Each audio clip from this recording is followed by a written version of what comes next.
গোপাল, হ্যাঁ ম্যাডাম বলুন। এই দেখো এখানে 1,00,000 টাকা আছে। এই টাকাগুলো সব তোমার হতে পারে। এতগুলো টাকা আমার হতে পারে মানে? আমি কিছুই বুঝলাম না। তোমাকে শুধু একটা কাজ করতে হবে, যার বদলে এই সব টাকা আমি তোমাকে দিয়ে দিব। কাজ?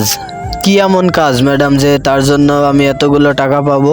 গোপাল, আমি কি আজ পর্যন্ত তোমার সাথে আর কি করেছি? আমি সত্যি কথাই বলছি। তোমাকে আমার জন্য একটা কাজ করে দিতে হবে, যার বদলে এই সব টাকা তোমার হয়ে যাবে। শুধুমাত্র 1,00,000 টাকা আছে, কাজটা হয়ে গেলে আরো অনেক টাকা দেবো তোমাকে।